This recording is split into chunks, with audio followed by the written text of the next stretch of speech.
Having set out from Elim, the whole Israelite community came into the wilderness of Shin, which is between Elim and Sinai, on the 15th day of the second month after their departure from the land of Egypt.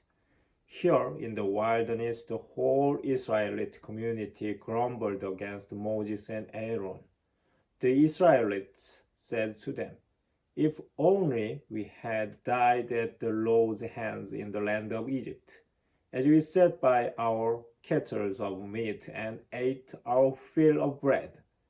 But you have led us into this wilderness to make this whole assembly die of famine." Then the Lord said to Moses, "I am going to rain down bread from heaven for you.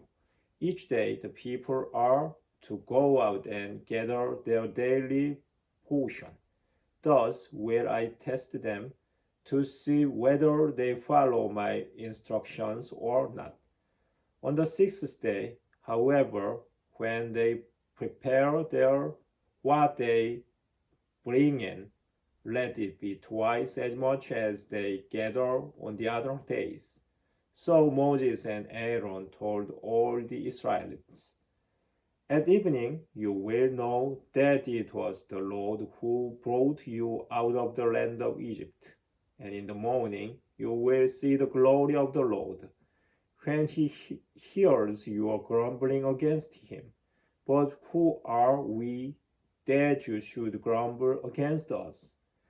And Moses said, "When the Lord gives you meat to eat in the evening, and in the morning your fill of bread, and hears the grumbling you utter against him, who then are we?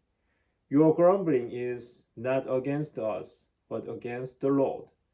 Then Moses said to Aaron, "Tell the whole Israelite community, approach the Lord, for he has heard your grumbling." But while Aaron was speaking to the whole Israelite community, they turned in the direction of the wilderness, and there the glory of the Lord appeared in the cloud. The Lord said to Moses, "I have heard the grumbling of the Israelites.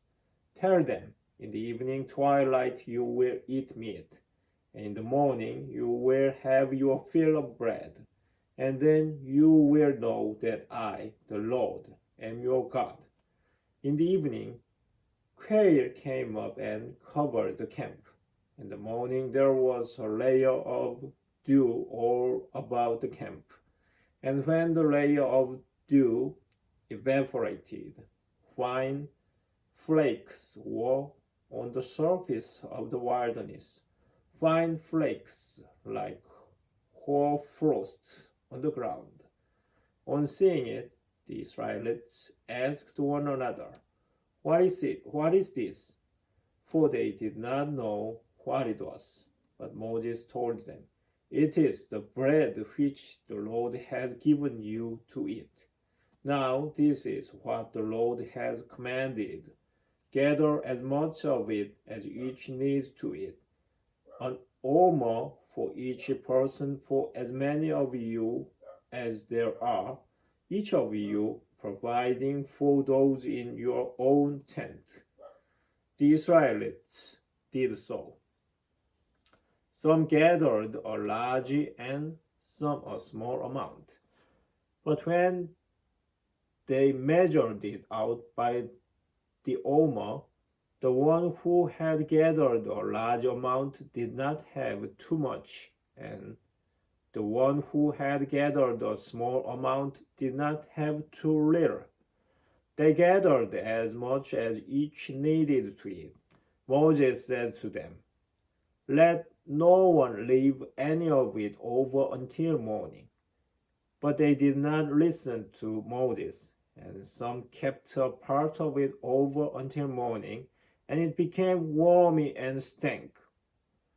Therefore Moses was angry with them. Morning after morning they gathered it, as much as each needed to eat. But when the sun grew hot, it melted away. On the sixth day they gathered twice as much food, 2 omers for each person.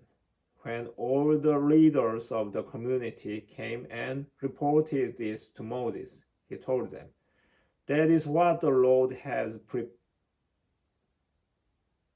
prescribed.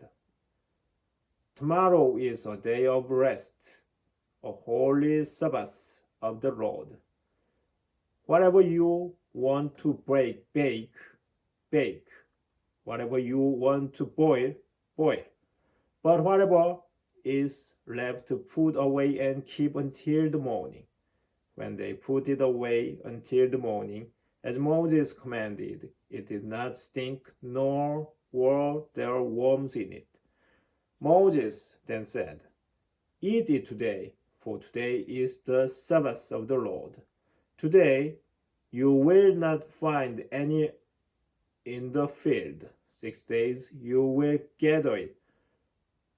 But on the seventh day, the Sabbath, it will not be there."